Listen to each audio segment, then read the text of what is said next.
ونعوذ بالله من شرور أنفسنا ومن سيئات أعمالنا من يهد الله فلا مضل له ومن يضلل فلا هادي له أشهد أن لا إله إلا الله وحده لا شريك له وأشهد أن محمدا عبده ورسوله الذي لا نبي بعده أما بعد. Alhamdulillah para bapak jamaah sekalian, di sore hari ini kita kembali berkumpul dalam majelis ilmu yang insya Allah rutin kita bersama-sama ikuti, melanjutkan kajian hadis-hadis Bulughul Maram yang berisi tentang hadis hukum ya. Jadi kita mulai mempelajari Islam ini lebih sungguh-sungguh, karena sebagaimana kita tahu bahwa sumber dari atau panduan dari Islam ini adalah Al-Quran dan Sunnah ya, sehingga rugi kalau orang yang diberikan kesempatan untuk belajar tapi tidak mau mempelajari Al-Quran dan Sunnah. Padahal Al-Quran dan Sunnah ini adalah wahyu yang bisa dipelajari ya oleh semua tingkatan umat Islam. Tidak mungkin Allah memberikan rahmatnya melalui wahyu ini hanya untuk orang-orang tertentu saja. Semua orang berhak tahu, berhak belajar. Makanya dalam Islam itu tidak ada ilmu yang ditutup-tutupi gitu. Kita disuruh bertanya kepada ahli ilmu, fas'alu ahla dzikri in kuntum la ta'lamun. Dan bahkan orang yang punya ilmu tidak boleh menyembunyikan ilmu, bahkan dilaknat ya. Dalam dua ayat itu di surat Al-Baqarah, innal ladzina yaktumuna ma anzalna minal bayyinati wal huda min ba'di ma bayyanahu lin-nasi fil kitab ulaika yal'anuhumullahu wa yal'anuhumul la'inun. Ya, yang keduanya innal ladzina yaktumuna ma anzalallahu minal kitab dan seterusnya. Tidak boleh menyembunyikan ilmu. Maka agama Islam ini tidak boleh dijadikan alat untuk pembodohan. Jadi masyarakat tuh yang penting ikut saja begini gitu. Ya, kita sebagai umat Islam berhak tahu bagaimana dasarnya, bagaimana dalilnya. Itu hak semua umat Islam. Nah, biasanya orang yang menyembunyikan ilmu, tidak mau menyampaikan ilmu kepada masyarakat ya, agar masyarakat itu tetap bodoh, bisa dibodohi gitu. Bisa ikut kemauan dia sehingga nanti ya dikuras uangnya dan sebagainya, dibodohi. Nah, kita mulai belajar Islam ini berhak kita mengetahui dalil-dalil. Nah, maka diantaranya di hadis-hadis Bulughul Maram ini agar kita tahu landasan dari hukum-hukum yang sehari-hari kita amalkan. Jadi kita tahu dasarnya seperti apa, pemahamannya seperti apa. Walaupun kita tidak menutup kemungkinan akan ada perbedaan ya di dalam memahaminya. Tapi bagaimana kita menyikapi perbedaan itu? Ya, dan setiap pendapat nanti kita akan pelajari ya dalilnya apa, masing-masing pendapat dalilnya apa. Lalu kita berusaha untuk memilih mana yang lebih kuat yang kita amalkan. Ya, nah, yang saya sampaikan misalnya yang lebih kuat, nanti ada orang lain menyampaikan yang lebih kuatnya berbeda ya, silakan. Itu masing-masing akan dimintai pertanggungjawaban oleh Allah. Kenapa kamu memilih ini? Sesuai dengan kemampuan masing-masing. Begitu. Ya, setiap orang dimintai pertanggungjawaban. Kenapa kamu wudunya begini? Kenapa kamu sholatnya begini? Ya, itu semua akan dimintai pertanggungjawaban. Nah, kita masih di hukum air, hadis yang kelima. An Abdullah ibni Umar, dari Abdullah ibnu Umar ya radhiyallahu anhu. Abdullah bin Umar ini anaknya Umar Ya, anaknya Umar bin Khattab yang sangat mirip dengan Umar bin Khattab ya. Itu jadi ketegasannya begitu ya. Abdullah bin Umar ini. Qala dia berkata, qala Rasulullah sallallahu alaihi wasallam, Rasulullah SAW bersabda, idza kana al-ma'u qullatain, apabila air itu 2 kulah, ya lam yahmilil khobas, ya tidak mengandung khobas, ya kotoran atau najis. Wa fil lafzin, dan dalam satu lafaz ya dalam redaksi lain, lam yanjus, tidak najis. Akhrajahul arba'ah, hadis ini dikeluarkan oleh imam yang 4. Maksudnya siapa imam yang 4? Yang masih ingat? Yaitu penulis kitab Sunan ya, 4 kitab Sunan. Ada Sunan Abu Dawud, Sunan Tirmidzi, Sunan Nasai, ya, Sunan Ibnu Majah. Jadi ada 4 kitab. Jadi paling tidak walaupun belum mempelajari, kenal dulu gitu ya namanya. Gitu. Kalau sekarang sebetulnya udah mudah ya, canggih, di aplikasi juga bisa ya. Ada misalnya kitab hadis 9 imam, itu sudah ada terjemahnya di situ. Di aplikasi ya. Wasahu Ibnu Huzaimah, disahihkan oleh Ibnu Huzaimah, wal Hakim dan Hakim, wa Ibnu Hibban dan Ibnu Hibban. Ya. Nah, jadi hadis ini tentang 2 kulah itu, air 2 kulah. Jadi sebenarnya seperti apa ya pemahaman terhadap air 2 kulah ini. Ya, nah sebelum ke pemahaman hadisnya tentang riwayat hadisnya ya. Hadis ini memang diperselisihkan ya, sangat panjang perdebatannya, apakah hadis ini sahih ataukah dhaif. Ya. Itu panjang perdebatannya. Yang menganggap ini dhaif, lemah hadis ini. Ya, jadi kita menyebut hadis sahih, dhaif itu juga ada kajiannya ya, yang tidak sembarangan. Ya, ini karena ada idtirab ya, ada keguncangan. Ya. Artinya idtirab itu jadi tidak ajeg gitu ya. Simpang siur. Idtirab itu simpang siur. Simpang siur dalam hal satu sanadnya, perawi hadisnya itu simpang siur, ini kadang dari sini, kadang dari sini, begitu banyak, jalurnya banyak. Ya, sehingga disebut idtirab. Ya, tetapi nanti ada para ulama yang mensahihkan, yang menjawab ya anggapan adanya idtirab itu. Ya, ada jawabannya. Kemudian juga dianggap idtirab, goncang atau simpang siur dalam hal matannya. Ya, jadi dari 2 sisi ya, dari sisi sanad, dari sisi matan itu idtirab. Ya, simpang siur yaitu tentang penyebutan kata 2 kulah ini. Kadang disebut 2 kulah, kadang disebut 1 kulah, kadang 3 kulah, ada juga yang menyebut 40 kulah, arba'ina kulah. Di redaksi-redaksi hadisnya itu. Ya, artinya simpang siur. Banyak perbedaan. Begitu. Nah, kalau yang mensahihkan artinya mereka mengatakan bahwa yang sahih ini ya 2 kulah, yang lainnya tidak sahih gitu. Ya, jadi simpang siur ini kan bisa diseleksi gitu. Bisa diseleksi mana matan yang sahihnya, mana sanad yang sahihnya begitu.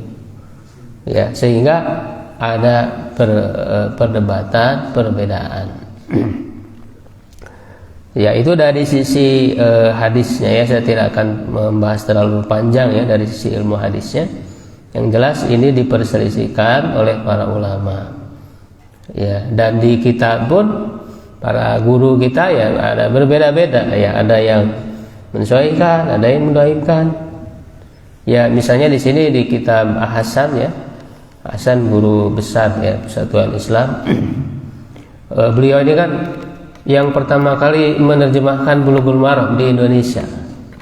Hasan itu sampai sekarang masih terus dicetak ya, terjemah Bulughul Maram karya Hasan itu. Beliau di sini memberi komentar bahwa ini tadi ya ittirob dari segi sana, dari segi matan ya, dan beliau memilih mendoifkan hadis ini ya, memilih mendoifkan hadis ini. Ini memang ada berbeda pendapat ya, guru-guru kita juga berbeda pendapat. Nah, nanti terlepas dari apakah hadis ini sahih atau tidak ya, penyikapannya pun berbeda. Jadi yang menganggap sahih pun tidak sama nanti dalam kesimpulannya ya, begitu. Nah, nanti air dua kulah ini kaitannya dengan ukuran air ya, gitu. Karena para ulama itu ada yang membedakan antara air yang sedikit dengan air yang banyak ya. Sebagaimana yang sudah kita bahas sebelumnya, bahwa secara hukum ya yang disepakati ya, air itu kan ada 3. Satu, suci dan mensucikan ya, bisa dipakai untuk toharo. Yang kedua, suci tapi tidak mensucikan ya, tidak bisa pakai toharo, hanya untuk kebiasaan sehari-hari bisa ya, untuk cuci kaki gitu ya, untuk minum dan sebagainya. Dan yang ketiga, air yang najis, terkena najis ya. Nah, ada para ulama yang membedakan antara air yang sedikit dan air yang banyak.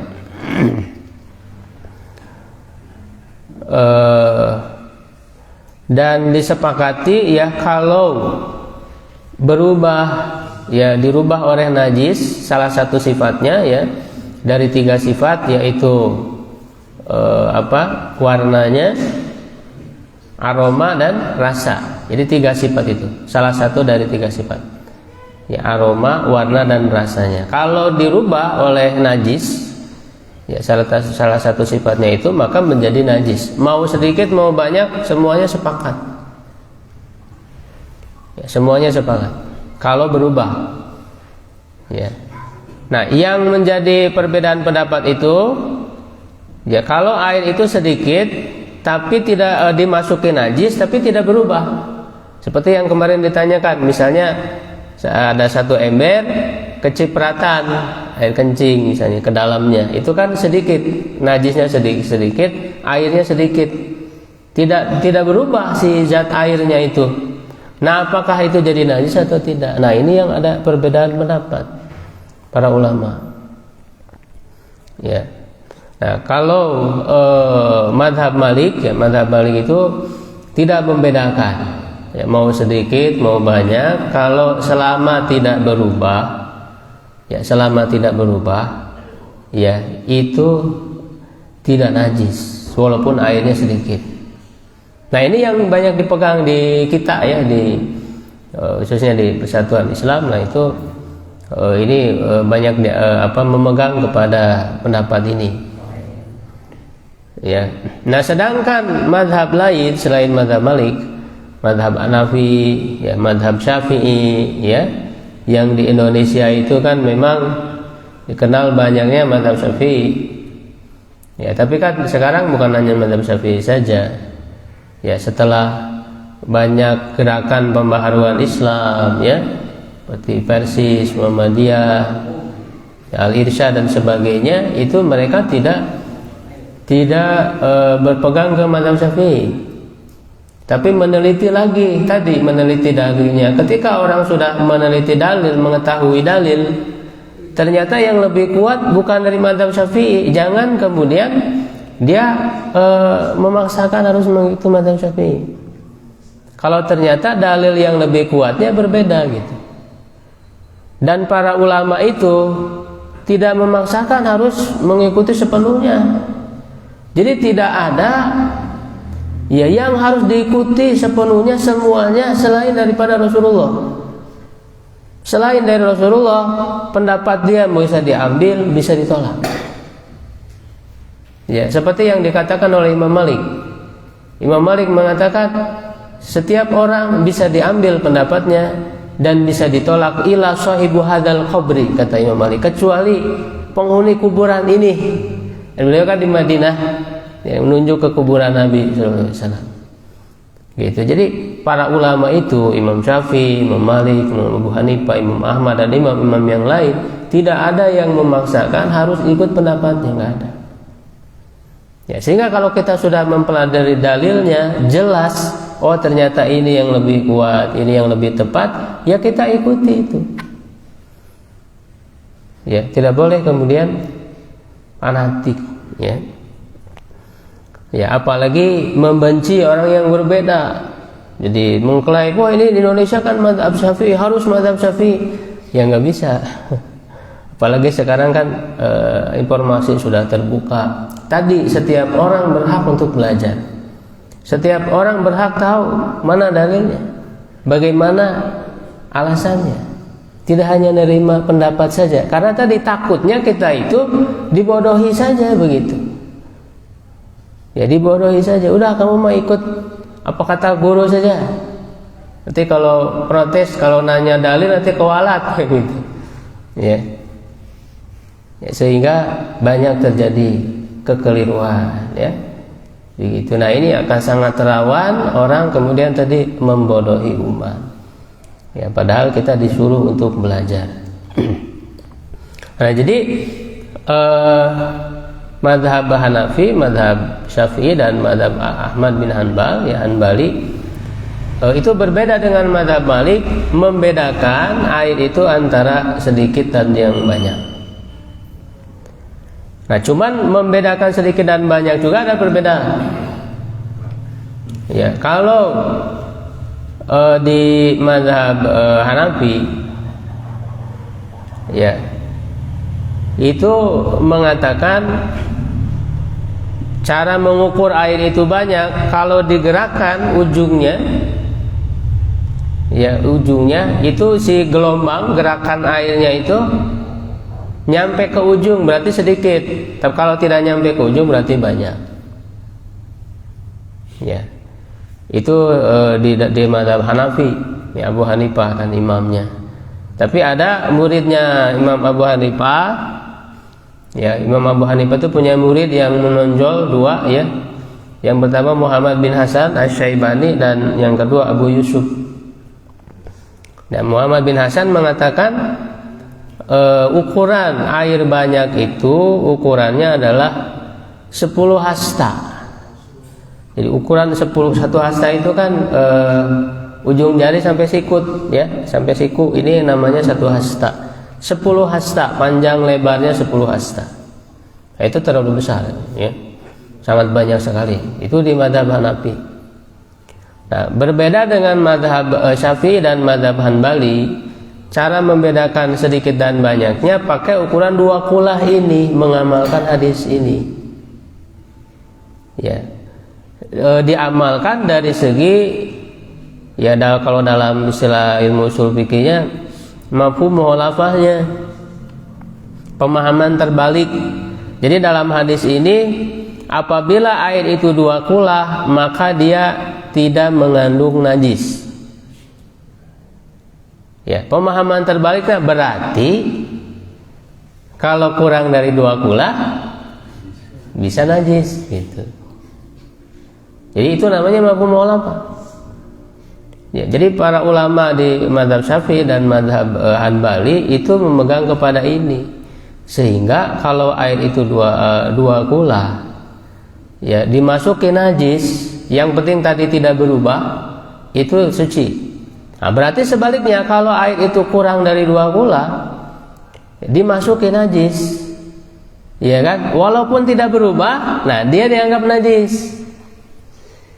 Ya, sehingga kadang ya itu kadang kesulitan gitu, ya.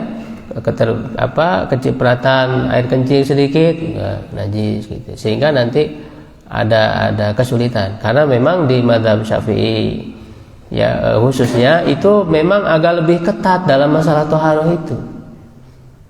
Ya, yang ketatnya ini bisa menyebabkan tadi kesulitan. Gitu. Dan kadang di orang-orang di kita juga ya di Indonesia banyak mempersulit diri juga gitu. Mempersulit diri ya sehingga tidak sedikit karena terasa sulit jadi akhirnya menghindar gitu dari ibadah. Ya mau sholat kan repot gitu, harus pakai sarung, harus pakai apa gitu. Ya, jadi kadang mempersulit diri. Padahal Islam ini kan prinsipnya mudah gitu. Nah itu di antaranya nanti akan berefek gitu, orang itu jadi agak lebih sulit, mempersulit diri. Nah, 2 kula itu bagaimana ukurannya? Nah, ukurannya yaitu 1/4 hasta. Ini kan 1 hasta ditambah 1/4-nya, ya, gitu. Ditambah 1/4-nya. Panjang dan lebar. Jadi panjang dan lebarnya itu, ya di sini oleh Hasan dijelaskan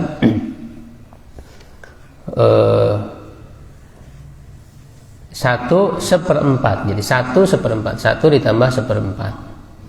Ya, atau ada juga yang mengukur ukuran 204 kilogram.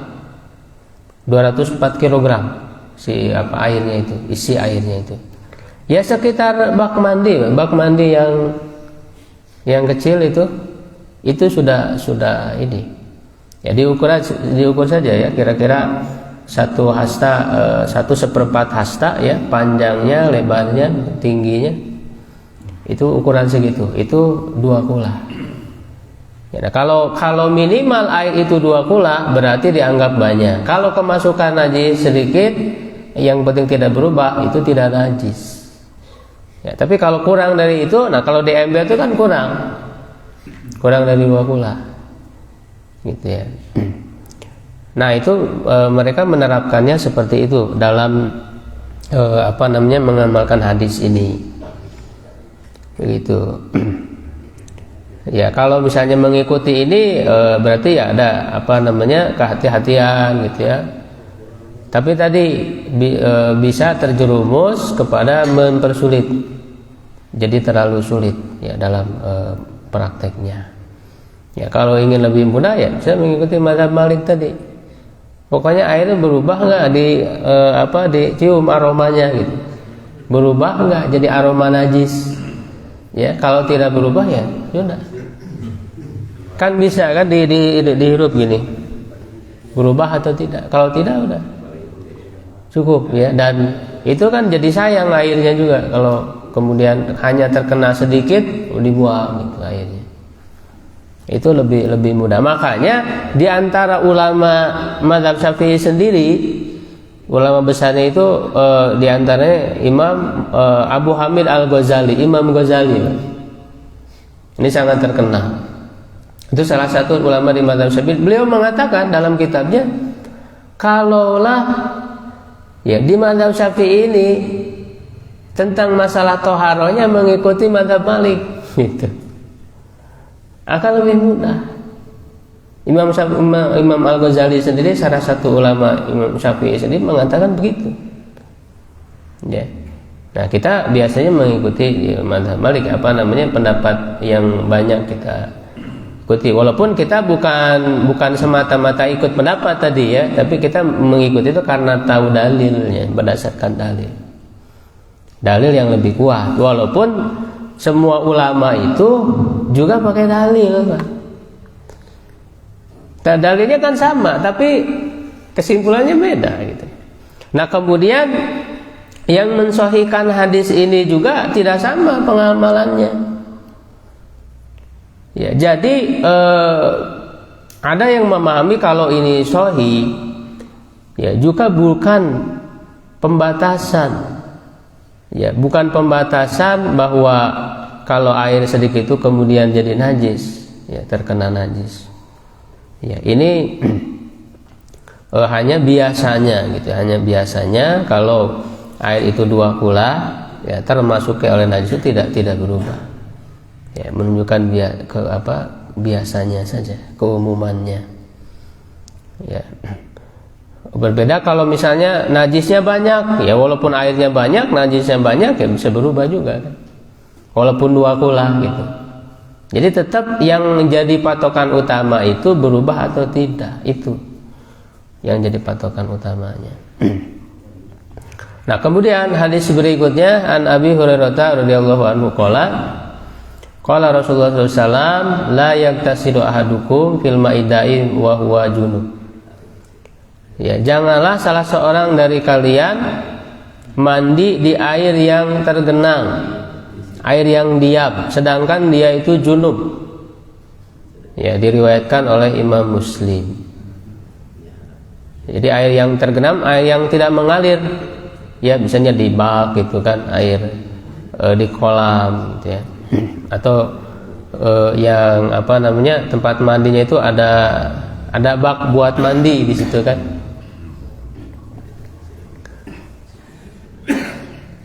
Ya, tapi ketika dia junub, ya ketika dia junub tidak boleh kemudian nyemplung ke air itu.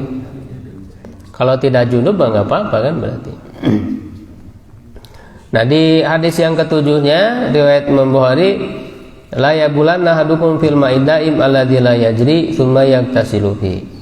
Janganlah salah seorang dari kalian kencing di air yang tergenang yang tidak mengalir kemudian dia mandi padanya. Ya. Nah, ini kata summa, ada menggunakan summa kemudian, menunjukkan hal itu sangat jauh ya untuk dilakukan oleh orang yang berakal. Ya, apalagi orang muslim. Ya, masa dia kencing di situ lalu udah dikencingi pakai mandi kan? Orang yang berakal pasti akan merasa jijik dengan air kencing itu. Ya. Tapi inilah Islam memberikan tuntunan. Ya, karena bisa jadi orang lain yang tidak tahu tentang ajaran Islam, tentang ini, bisa jadi mereka menganggap misalnya air kencing itu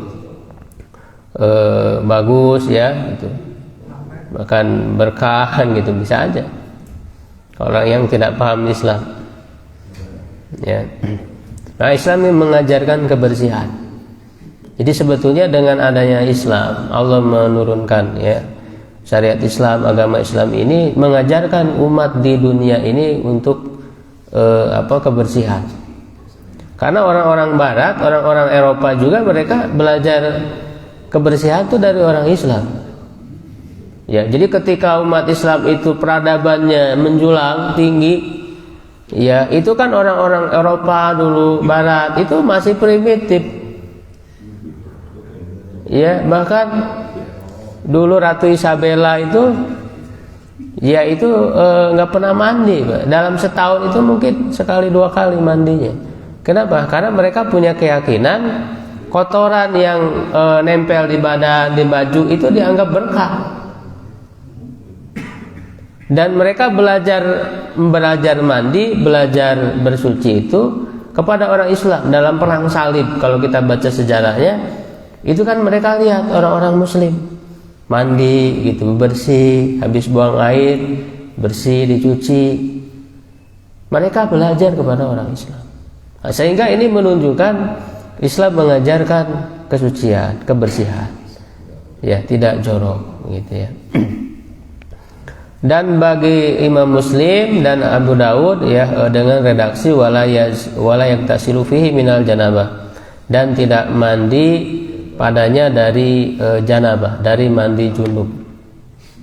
Ya. Nah, di sini sebenarnya ada 2 larangannya. Ya, yang pertama, air menggenang itu jangan mandi ketika junub. Larangan mandi ketika junub langsung di situ. Yang kedua, larangan kencing, ya, kencing di situ lalu mandi. Ya, kencingnya saja udah dilarang. Apalagi udah dikencingi lalu mandi di situ. Ya. Nah, ini juga nanti akan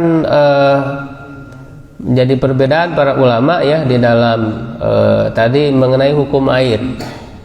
Nah, bagi yang berpendapat bahwa air sedikit tadi dimasuki oleh najis lalu tidak berubah dianggap najis, nah ini dijadikan dalil juga. Ya, jadi air yang menggenang itu kan berkemungkinan air itu sedikit. Karena kalau dimasuki air kencing itu walaupun sedikit, nah itu dianggap najis. Buktinya Rasulullah melarang. Jadi Rasulullah melarang ini, ya kenapa alasannya? Ya maka bagi mereka alasannya ya karena tadi ketika air kencing itu masuk ke dalam air, walaupun air kencingnya sedikit misalnya, airnya itu sedikit, maka otomatis dia jadi najis.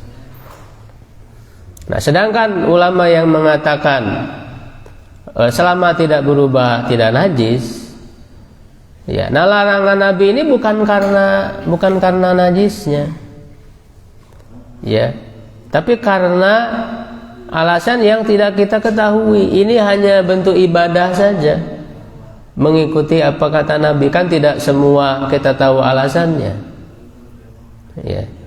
Nah inilah yang disebut dengan, ya, dalam ibadah itu ada yang dipahami oleh akal alasannya, ya, disebut dengan ta'alluli, tahu ilatnya, tahu alasannya. Ada yang tidak kita ketahui, ta'abudi, tidak kita ketahui alasannya. Yang penting Rasul mengatakan begitu, kita ikuti saja, karena kan akal manusia terbatas gitu. Jadi bukan karena najisnya. Dan ada hikmahnya. Hikmahnya ya pasti yang namanya air kencing itu kotor gitu ya, hal yang menjijikan. Kalau itu hikmah. Jadi kita harus membedakan mana hikmah, mana alasan hukum, itu beda. Ya, kalau alasan hukum itu mempengaruhi hukum. Kalau hikmah itu tidak. Ya, karena hikmah itu efek, ya, efek dari setelah hukum dilaksanakan. Gitu. Misalnya ada larangan jangan mendekati zina, la taqrabu zina. Jangan berarti jangan pacaran. Pacaran kan mendekati zina. Ya. Hikmahnya kan banyak, gitu ya. Dia bisa terhindar dari zina, ya. Nah, kalau misalnya tidak pacaran, tidak mendekati zina, lalu dia langsung menikah. Nah, ternyata misalnya menikahnya tidak langgeng karena dianggap dia belum mengenal, ya, sehingga dianggap harus pacaran dulu biar mengenal dulu gitu, ya. Nah itu kan hikmah. Ya, hikmah ini tidak mempengaruhi hukum itu, ya. Jadi karena akal manusia tadi terbatas, ya. Jadi hal yang buruk lalu dianggap punya efek yang baik, begitu. Lalu kemudian bisa dirubah, ya, tidak berubah. Seperti halnya misalnya babi. Kenapa babi haram? Karena misalnya ada cacing pita, kan itu hikmahnya. Kalau misalnya cacing pitanya dihilangkan sampai hilang gitu, apakah kemudian daging babinya jadi halal? Kan tidak. Ya. Begitunya. Jadi para ulama ada yang memahami bahwa ini hanya ta'abudi saja, tidak menunjukkan otomatis langsung najis air itu. Ya, tetap yang jadi patokan kalau selama air itu tidak berubah, dia masih bisa dipakai. Nah, itu yang barangkali mudah untuk kita amalkan, ya, patokannya mudah, jelas, ya. Barangkali itu yang kita bahas, ya. Kalau ada yang ditanyakan, silakan.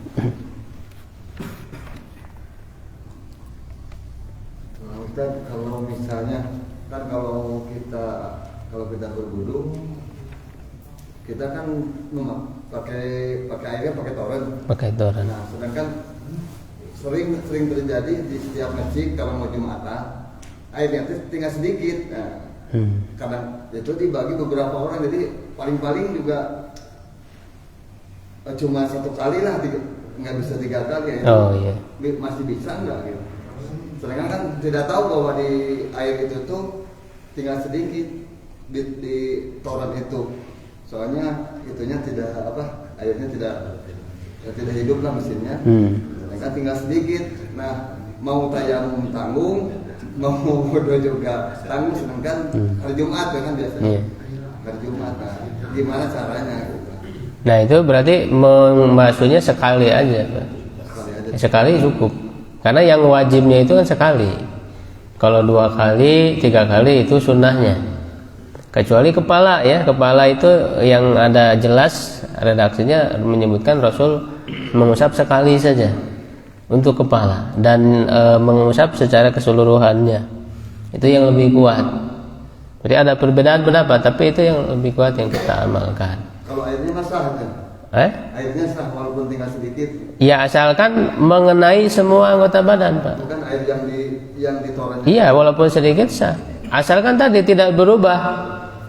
Ya, walaupun dimasukin najis misalnya, ya, masukin najis, kalau airnya tidak berubah, misalnya aromanya tidak bau najis, ya masih bisa dipakai, Pak. Bisa dihirup aromanya.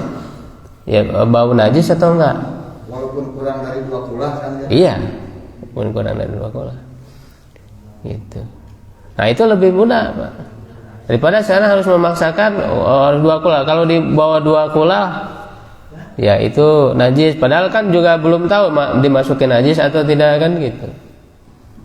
Ya, jadi itu terlalu menyulitkan saya kira untuk ukuran 2 kulah itu. Sehingga kita lebih mengamalkan dari sesuai pendapat Imam Malik tadi, mazhab Malik. Ya, silakan. Saya pernah lihat orang-orang tuh berwudu di kolam gitu, kolam, tapi airnya juga kalau dilihat tuh emang agak kuning-kuning gitu. Terus ada ikan juga di sana. Apakah itu termasuk air yang suci atau kriterianya, ataukah suci mensucikan, atau apa yang suci mensucikan itu yang benar bening, atau misalkan warnanya dia berubah tapi bukan karena najis, memang warnanya ya bening. Itu dilihat ke ininya apa namanya dominasi yang lebih kuatnya ya. Kalau misalnya aroma tadi berubah ya dengan najis, ya otomatis kan najis. Jadi kalau disebut najis itu yang memang dirubah oleh najis saja. Aromanya misalnya bau najis itu najis. Tapi kalau dia dicampuri oleh hal-hal yang tidak najis, misalnya tadi ya baru jadi kuning, itu kan bisa jadi karena kotoran ya, debu atau apa gitu, kotoran-kotoran. Nah itu kalau dominan si airnya itu udah berubah warnanya, itu udah nggak bisa mensucikan. Dia hanya suci saja, apalagi dengan sengaja. Kan orang cuci kaki di situ kotor gitu ya kakinya, itu kan sengaja. Nah, kalau sengaja berarti air itu dia tidak bisa lagi dipakai untuk taharah. Dia hanya suci tapi tidak mensucikan. Kalau kumur-kumur juga dia muntahinnya di sana. Iya. Di samping juga kita kan merasa jijik gitu kan dengan air itu. Ya. Jadi kalau dirubah oleh sesuatu yang tidak najis, yang suci, ya kalau merubahnya itu dominan banyak, ya apalagi tadi warnanya berubah, sudah dipenuhi dengan ini, itu udah nggak bisa mensucikan. Ya, kecuali kalau hal-hal yang tidak bisa dihindari, kayak lumut, kayak daun misalnya jatuh sendiri kan gitu ke dalam air itu kan nggak bisa dihindari. Nah itu nggak masalah. Kalau dari kotoran manusia daki gitu ya, kotoran masuk ke situ, nah itu kan ada usaha manusia dengan sengaja gitu, sehingga itu nggak bisa ditolerir. Kayak yang pancuran yang kotor gitu ya, suka ada yang kuning airnya ya. Kalau di pancuran gitu. Nah itu kuningnya karena kuning apa, Pak? Kuning karena tanah sih. Karena tanah ya. Warna tanah itu nggak apa-apa. Jadi kuning. Iya, karena kan itu mah kan nggak bisa dihindari kan, sulit untuk dihindari, pasti ada pengaruh, itu mah nggak masalah. Yang penting tadi si airnya itu tidak didominasi gitu, tidak didominasi oleh, tidak bercampur. Jadi kalau debunya banyak, kotoran bercampur dengan air gitu, jadi ini ya itu udah nggak bisa. Ya. Kami gini ya, mau di lembur gitu kan ya, supaya betul, suka ada lumut dan sebagainya gitu. Walaupun tidak berubah kan, karena teh bulat gitu ya. Hmm. Nah kalau kita hirup gitu ya, kan harus dihirup kan, harus mohon disebutkan mohon Aromanya. mohon di Oh, kumur-kumur ya. Masukkan air ke hidungnya. iya kadang-kadang abi mah tinggal dalam kondisi airnya gitu. Duh, jadi kumaha jadi bingung gitu. Kalau dihisap maksudnya dari sing-sing di sini. Sieun aya naon teh. Iya. Secara kesehatannya. Memang tidak najis tapi karena banyak berbuat banyak kotoran gitu. Nah, kita teh kumaha tah urang teh kedah menyikapi apakah memang perlu dikakoke di hidup atau aya abdi mah kadang-kadang ya Mas. Dia we. Enggak, kalau untuk memasukkan air ke hidung kan bukan dihirup, Pak, dikeluarin lagi. Iya, tapi Iya. kan tetap teh sieun aya naon gitu. Aya anu masuknya. Iya, kalau itu mah kan pertimbangannya bahaya secara kesehatan ya ukurannya itu. Kalau secara hukum agamanya sah-sah saja gitu. Itu mah nanti pengaruhnya ke kesehatan. Jadi tenang jadi kan walaupun dibuang lagi gitu kan Iya. yang sangat Iya, kayak ada yang nyangkut gitu ya. Jadi orang kita ini kan Iya. sering sih sama bukan atau apa Iya. gitu pas kebetulan di masjidnya teh di bangunan teh atau orang gitu kelumut terus segala macam. Tuh, aktivitas teh gitu. Jadi gitu. Kau Iya. Tapi kalau mungkin lebih boleh tetap. Iya. Iya. Kalau tidak ada lagi, itu dipakai aja, Pak. Kalau tidak ada lagi, kita kan lebih baik kan mencari yang jernih. Pertimbangannya kan bukan hanya sah secara hukum syariat, tapi juga kesehatan. Makanya musafir mah tayamum betul ya. Ya. Kalau kita musafir mah tayamum. Nah, musafir mah tayamum. Aja. Tayamum. Ya. Musafir tadi ada perbedaan, tapi yang lebih kuat ya insya Allah musafir boleh tayamum walaupun ada air ya. Apalagi airnya seperti itu misalnya. Atau kalau hanya membasuh anggota wajibnya saja gimana sih? Di yang sunnah-sunnahnya? Boleh. Kalau airnya misalnya terbatas, ya itu kan yang wajib yang disebutkan di ayat, itu cukup. Ya, tapi kalau misalnya cukup mah ya kita nggak biasa gitu ya, biasanya lengkap karena asa kumaha gitu. Ya. Sebetulnya sah walaupun ya yang wajibnya aja sah gitu kan. Nah, kan sama-samanya kalau Islam itu kan cinta akan kebersihan, cuman implementasinya memang agak sulit gitu ya. Gitu. Apalagi ya mungkin karena memang kita kalau dulu mungkin peradabannya Islam itu belum bagus gitu. Tapi kali-kali nanti peradabannya bukan. Iya. Banyak informasi atau apa gitu, contoh gitu bahwa kebersihan itu menyehatkan, tapi Iya. Iya. Ya harus di apa namanya? Iya. Justru Islam itu kan dulu dikenal dengan bersih, rapi. Gitu. Jadi bukan hanya standar hal-hal yang najis saja, tapi yang dianggap itu elok, gitu, indah. Nah itulah Islam. Tidak hanya sah secara hukum gitu sah, tapi kan tadi secara kesehatan, secara keindahan gitu. Karena keindahan itu adalah ajaran Islam. Innallaha jamilun yuhibbul jamal gitu. Ya, dan bahkan hal-hal yang walaupun bukan najis tapi itu kotor, itu juga dibersihkan.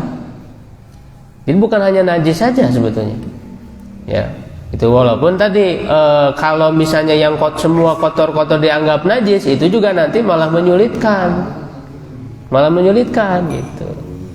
Makanya yang najis ini terbatas ya. Kalau kotoran tanah itu kan tidak najis. Jadi kalau misalnya baju gitu ya ada sedikit kotoran kena tanah ya nggak masalah, dipakai sholat. Artinya tidak menyulitkan kan gitu. Ya, tetapi itu hubungannya tadi dengan keindahan. Ya, dengan keindahan, keelokan gitu ya. Wallahu a'lam bishawab. Qul qouli hadza astaghfirullah li wa lakum. Assalamualaikum warahmatullahi wabarakatuh.